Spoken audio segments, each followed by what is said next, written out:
All right, welcome everybody. This is the podcast for the Tennessee game. We have Ryan Crutchfield here for the first time. What's up, Ryan? Hell yeah! And we also have James Brown. How you doing, James? I'm pretty good. All right, so what we're going to be talking about is a preview for this game. Florida has looked good over the last two games. They had a bye week last week. They had a win over Hawaii in the first week and a win over Miami, both at home. Defense looked great in both games, but they were playing against some offenses that really weren't all that great. But we have a big test this week with Tennessee. Tennessee has a good offense, especially in the running game, and they have a bunch of running backs that are very, very good, including Arian Foster. They're coming off a win last week against UAB, 35-3. They looked pretty good on both sides of the field, but the week before they played UCLA at UCLA and lost in overtime. Pretty bad loss, looking at UCLA's loss last week against BYU, 59-0.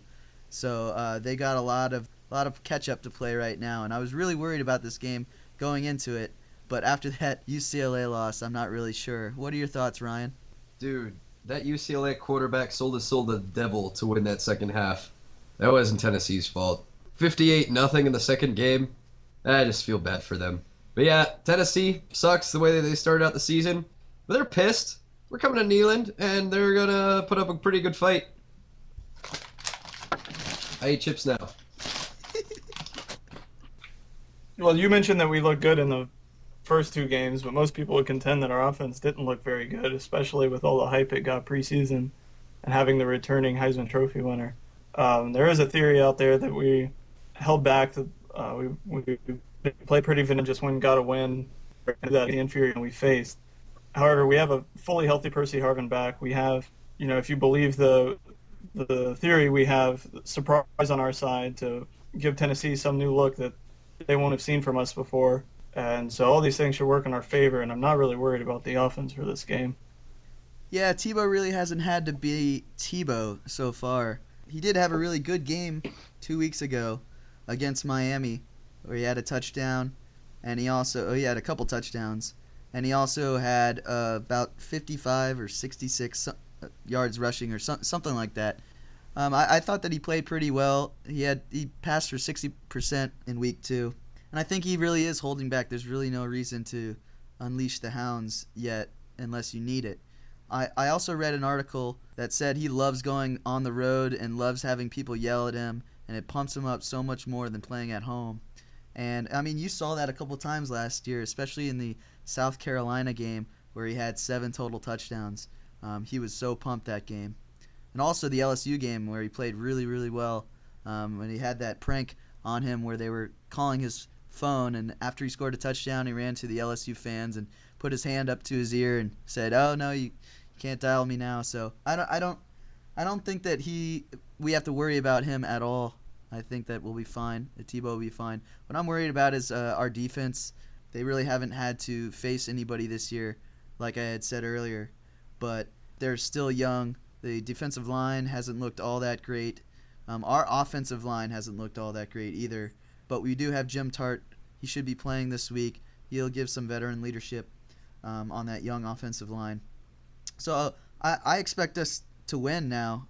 I was really worried going into the season, especially since it's our first road game. But I think that we'll win this game. It'll be pretty close, especially because Neyland Stadium could hold over 100,000 people.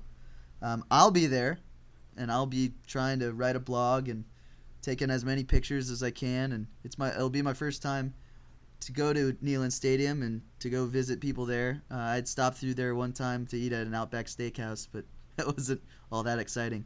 But I'm really looking forward to it. It should be really fun. Do you guys have anything else to say, Ryan? I'll be on James Brown's couch drinking homebrew. Very excited. James? Apparently Ryan will be on my couch drinking homebrew and is excited about it. Yeah, I think there's an interesting matchup with UT's secondary is pretty good, especially with Eric Berry. And the way that our passing game has kind of stumbled until the end of the Miami game when Tebow and Lewis Murphy got a little bit of a connection. So that's one area of the game in particular I'll be looking besides our run defense against their good running backs. Dude, Eric Berry almost came to the Gators, right? He was like a cornerback prospect. I don't know that he almost came. I don't remember. We were number 2 on his list, and I was very pissed that we lost him. I mean, other than him, who else are we supposed to be afraid of on the Tennessee defense? We don't deal with facts on this podcast. Fact: 458 yards of total offense put up by Tennessee last week. Our defense is going to get shredded through the air. I'm not kidding. I'm not happy about it. But Ahmad Black? Nay. Interceptions are not going to be falling in his hands this game. Well, I don't know about that. Crompton did throw 2 interceptions against UAB last game. Touche. He didn't look that great, and he's been sitting out practice because he's had an injury pretty much all season, I think. All right, so we'll hope to hear from me later on this week after the game, and I'm going to have a good time, and hopefully we will be talking about a Gator win. So for Ryan and for James, this is Chris. Take care.